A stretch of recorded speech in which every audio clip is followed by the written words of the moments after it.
Hello guys, welcome back to my mini vlog. हामी चाहिँ आइरहेको छौँ आज पार्क घुम्नको लागि। र पार्कमा चाहिँ हामीले यस्तो यस्तो कुराहरू देखेछौँ, नयाँ नयाँ कुराहरू, जुन के हो त तपाईँहरू आफै भन्नु होला देखेर। सबैभन्दा पहिला त हामी यो फुल हेर्छौँ। यो फुल, यो कुन खाले फुल होला, कस्तो खाले फुल होला, निकै नै भएको छ, रोपिएको छ र फुलेको छ। यो फुलै नै हो कि यसको फल हो? मैले चाहिँ फर्स्टचोटि हेरेको। तपाईँहरूलाई के लाग्छ? यहाँ यो पार्कको नाम चाहिँ मलाई खासै थाहा भएन, तर यो पार्क चाहिँ प्रायः जस्तो सबैतिर हरियाली वातावरण छ। जता भए पनि फुलहरू, बोट बिरुवाहरू रोपिएको छ। यहाँनिर हेर्न सक्नुहुन्छ, विभिन्न थरीको फुलहरू छ सबैतिर। जताततै एकदम हरियाली, रिल्याक्स वातावरण छ। तर ब्याड लक चाहिँ के हो भने आजको चाहिँ दिन चाहिँ निकै घाम गरेको छ। र यस्तो घाममा पनि हामी चाहिँ घुम्नको लागि आएको छौँ यतातिर। र अझै उतातिर हामी जानु पर्दाखेरि यतातिर पनि यसै खालको रोपिएको छ बोट बिरुवाहरू। यहाँबाट चाहिँ नाला रहेछ, नालामा पनि डिजाइन गरेको एउटा छत जस्तै बनाएको रहेछ यतातिर। यहाँ एउटा फुल छ, काठको फुल।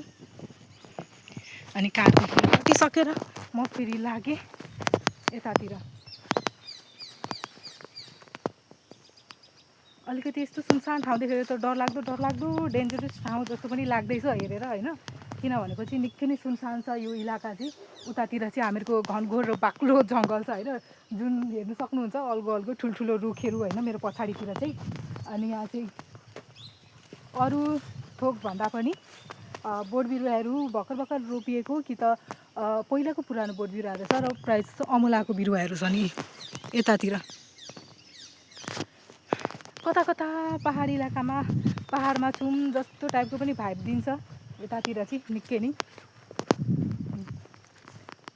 यहाँ छ अमलाको बोट, यो हो। आजको चाहिँ दिन एकदमै घाम लागिरहेको छ, यस्तो घाम लागेको छ। ओहो, मलाई त कस्तो फिल हुँदैछ भने काहीँ घाँस काट्न आएको छु जस्तो लाग्दैछ। किनभनेपछि वरिपरि सबै हरियाली छ। जङ्गल घारी त छैन, तर पनि अलिकति बोट बिरुवाहरू चाहिँ सबैतिर भर्खर हुँदैछ भन्नुपर्छ। मजाले डिजाइन गरेर रोपिएको छ। कुनै बोट बिरुवाहरू सानो छ, कुनै ठुलो छ, त्यसले गर्दा चाहिँ गाजाङ देखिरहेछ।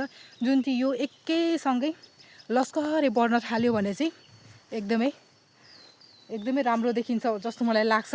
यहाँ मात्रै होइन, अरू ठाउँ पनि छ। अनि यहाँबाट चाहिँ स्टार्ट हुन्छ हामीहरूको चिल्ड्रेन पार्क।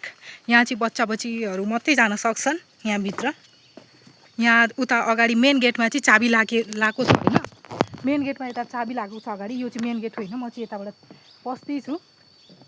यताबाट चाहिँ म भिडियो बनाउनको लागि पसिरहेको छु। अनि यहाँनिर लेखेको चाहिँ children park, this is a children park. यहाँ चाहिँ निकै खेल्ने कुराहरू रहेछ भित्रभित्रै, हेर्न सकिन्छ। धेरै खेल्ने कुराहरू छन्, तर कुनै चाहिँ बिग्रिसकेको रहेछ। ओके गाइस, यतातिरको घुमघाम चाहिँ भइसकेको छ। अर्को हाम्रो अन्तिम लास्ट उतातिर पनि एउटा यस्तै अलिकति ठुलो फराकिलो ठाउँ छ जहाँ हामी अलिकति बस्न सक्छौँ। त्यहाँनिर शीतल ठाउँ छ, त्यतातिर लागौँ है त। यहाँदेखि चाहिँ यता ठुलो पोखरी रहेछ। यो पोखरीमा चाहिँ पहिला केही दिन अगाडि चाहिँ नाउ पनि चल्ने गर्थ्यो। र नाउमा धेरै मान्छेहरू चढ्नको लागि आउँदै थिए अरे। अनि अहिले चाहिँ बिग्रेको रहेछ।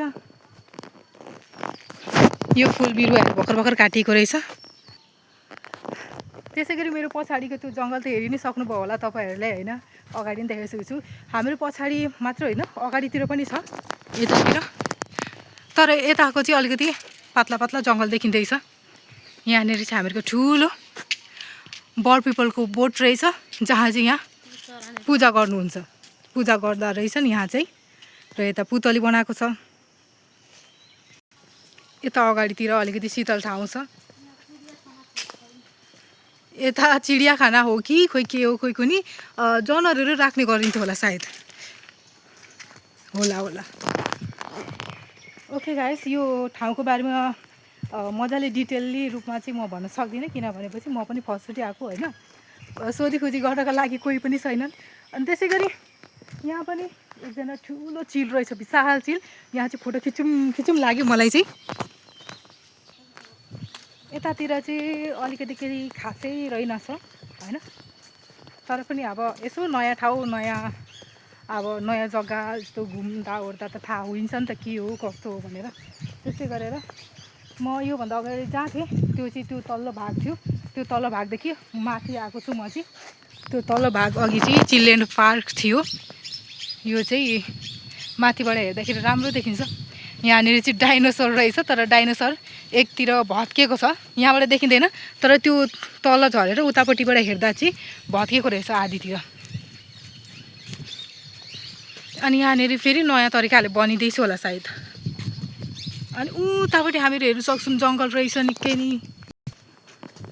अनि हामी यो अल्गो भागबाट चाहिँ अब तल झर्नेवाला छौँ। यहाँबाट तल जाने चाहिँ सिँढी छ, एकदमै दामीको सिँढी छ। त्यो चाहिँ योभन्दा अगाडि चाहिँ म माथिबाट यी तलबाट यहाँ माथि आउनु खोज्दैछु, तल अहिले चाहिँ जाँदैछु। यहाँ छ, यस्तो छ वेलकम गर्ने तरिकाले, ले जा।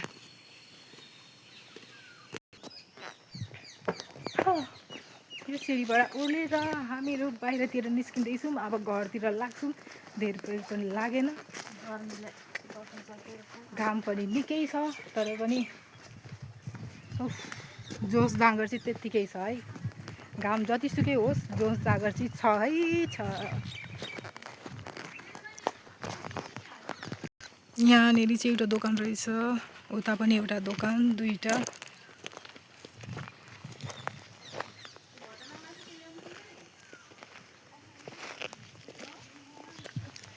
हामीहरूको बाइक यहाँ छ।